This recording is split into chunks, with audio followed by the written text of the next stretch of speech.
Hi, everybody. Hi, Tracy. Hi, Lori. Hi, everyone. Thanks for joining us. This is webinar number 3 and our start to finish walkthroughs through the Auctria platform. Hey, Tracy, what are we doing today? Wow, it's a great one today. We're doing items, donations, and raffles. Awesome. If you are new to Auctria, I will let you know that Auctria has been utilizing over 45,000 auction and event fundraisers, raising over $500 million. And you guys are the heroes out there. You're the ones that have done that. So thank you to each and every one of you. And this is just a sampling of some of the groups that have used Auctria. I'd love to see your name up there too. We've had this is a 4-part series. We've already done common setups. We've done tickets, tables, and sponsors. Today, we're doing items and donations. And the last one we're going to wrap it up with, Tracy, is opening your items and bidding, selling, closing, collecting, that kind of wrapping up and in action part of your event. Awesome. So we encourage you to join us for all 4 of these. Pause them, rewind them, share them with your team for training. And here we go. This is what our agenda looks like for today.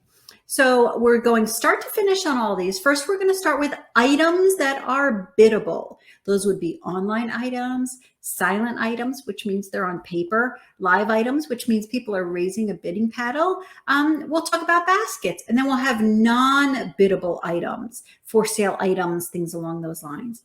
Then we'll talk about raffles and monetary donations. If you're looking for tickets, you want to go to the previous webinar. We did a full one on tickets. So this is what our agenda looks like in pictorial form. This is where we're going to go, where we're going to start, and it's where we're going to finish. So let's go ahead and we're going to start with biddable items. And this is just a little glossary page of what we consider biddable items within the Auctria platform. You have your online items, your silent items, and your live items. This is where people will be placing bids against each other, and the highest bid wins. Here's an example of what they would look like on your online catalog. Here's a gift card. Here's some yacht sailing. And if you were setting up as online, people would bid online. If it's a preview, then they can view what's coming up.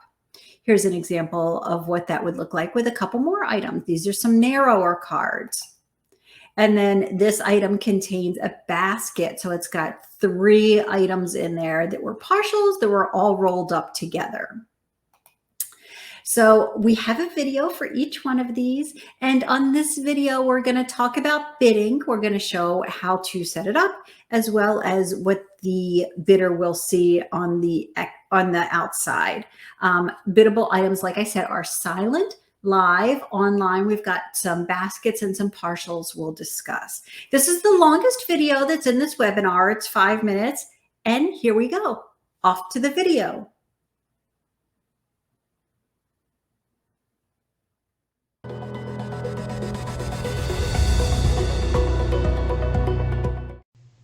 Within the Auctria platform, silent auction items are bid upon with paper. So coming to your dashboard, you want to click on your items and add a new item.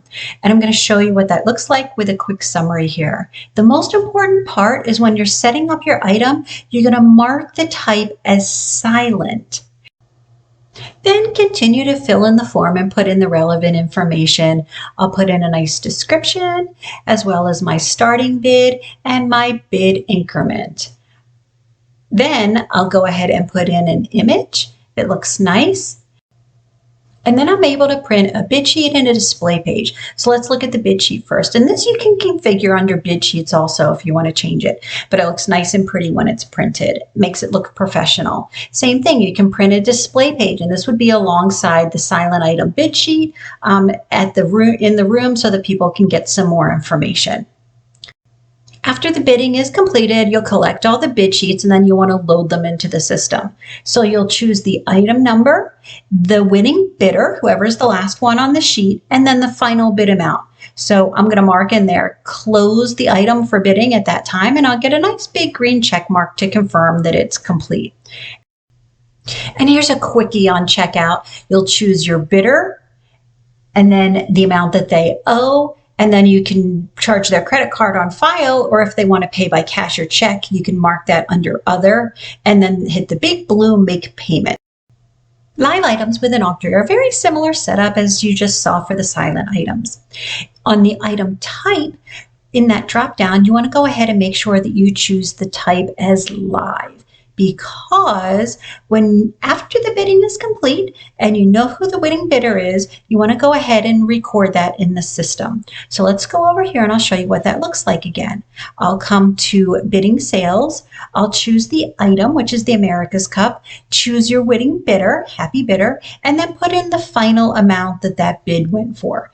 Keep that green check mark and I'll get a nice green confirmation mark that the bid was recorded. Online bidding is a lot of fun. Here's how you're going to set up those items. So within the Auctria platform, you'll set your item and a description. And let's look a little closer at an example of one of these. So I've got my item type set as online. From that drop down, I want to make sure I choose online. And then of course, after that, I'll go ahead and put in a description that's accurate. I'll go ahead and put in a value if necessary, a starting bid, and a bid increment. And then I'll go ahead and save this item. Let's go ahead and see what this looks like from the bidder perspective.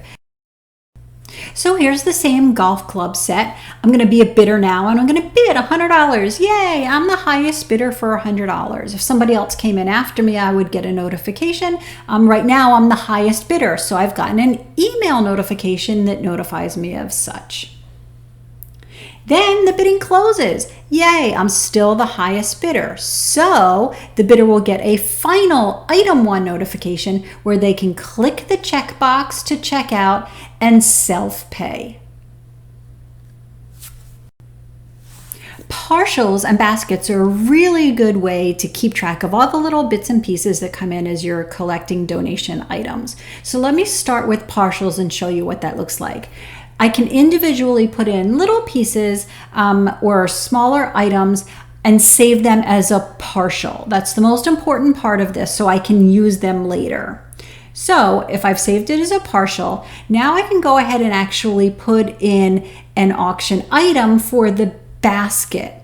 And you can set that as an online or a silent. I'm setting this as an online right now, and I'm going to put in a notification here, is a basket item. And that's what this looks like. Is a basket a package? Yes. Once I click that button, then when I go back in, I can continue to add in the items that I want in that basket. So now I have a contents button here, and I can include the partial items by clicking the plus button, and I can see ones that are related to coffee, tie them all together. And the best part about that is they're all combined so that that item becomes one item unit. And I can tab across and see everything that I've included in there. Then it's going to look really nice on the website. Okay, so let's shift over to non-biddable items. So these are ones that people are not placing bids on. However, you can still utilize the Auctria platform to manage these. Some groups may have specialty drink tickets. You may use this for a buy-in party, and then you can set the quantity to a specific amount, as you can see in the bottom one. Or if you just want to have it unlimited, you can leave that empty also. This is what it would look like if you drill down and look at it a little closer. Somebody can just add that to the cart, make the purchase, and move on. So I'm going to show you a video again. I'm going to show you an example of what this looks like for a buy-in party or for drink and raffle tickets. So off to the video we go.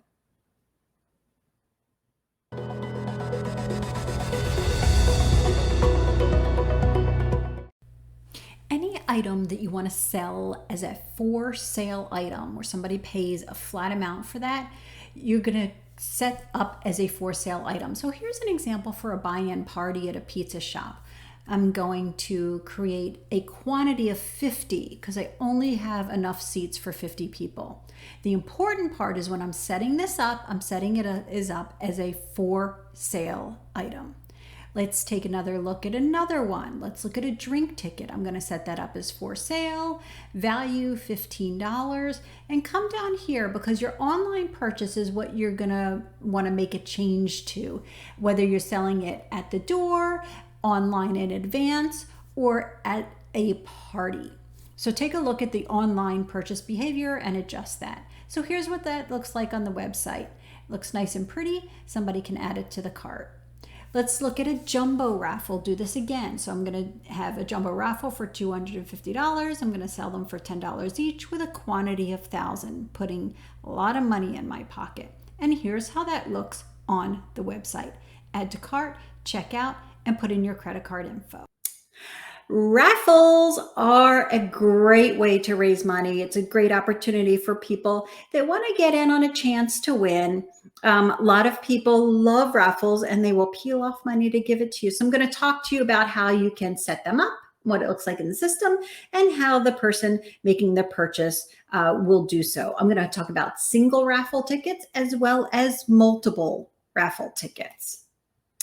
So a lot of times people will do a single raffle ticket for $5 and then do a bundle. If you can get somebody to peel off a $20 bill instead of a $5 bill, why not ask them for it? So go ahead and put up a bundle also at the same time. Single raffle ticket, this is what it looks like if you drill down to. So this one is unlimited amount here, so there's no quantity on it. But if you need to, you can set a quantity. So I have a video, of course. We're going to talk about singles, multiples. I'm going to show you how to record that sales and then download that activity so that you can make the raffle pull. Here we go. Off to the video.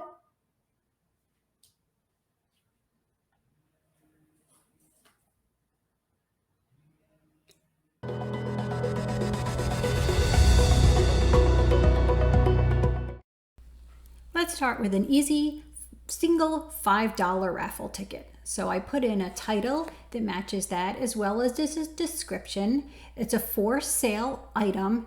And because I don't have a set quantity that I want to sell, I'll just leave that empty. If you did have a set quantity, you would mark that in there. Let's go ahead and take a look at this. If you're selling these items on location, you can go ahead to your bid purchase page, put in the raffle, the bidder, and record purchase. Let's take a look at raffle tickets as multiples. Lots of times you want to sell multiples so that you can sell them at a higher amount. So here's 5 raffle tickets for $20. So my value is 20. And then for contents, I'm going to include 5 of those single raffle ticket items. And this is important. I'm going to put in the quantity 5 because then I'm going to be able to export the data that I want. So here's what those raffle tickets look like for when you're recording those sales. So if you're at an event, you'll put in your item number. I'm going to record the sales for the bidder. I'll put in a couple of them so that you can see how quickly you can run through this. And then I'm also going to click on the left here, pin. I can actually pin the item so that I can move through those even faster.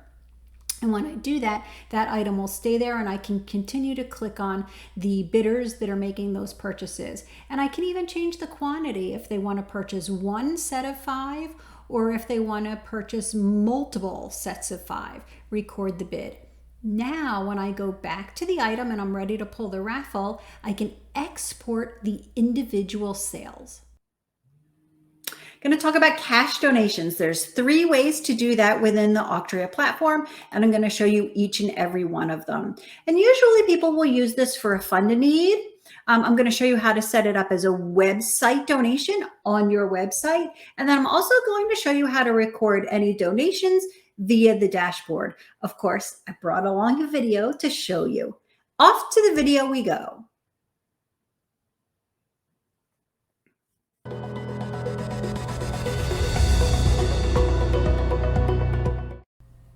There's a couple ways to set up donations within the Auctria platform, but if you're setting something up as an item, as a fund a need, here's what that's going to look like. I'm going to come to item, I will go ahead and add an item. I'll put in a description, and then your item type is going to be donation. That's the most important part here. Item type donation.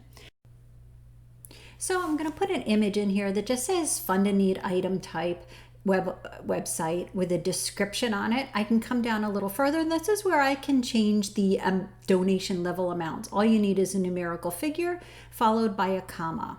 So let's see how that looks on the website. This is the fund a need. In order to drop that onto your page, you'll put in a catalog, and then I'm going to configure the catalog.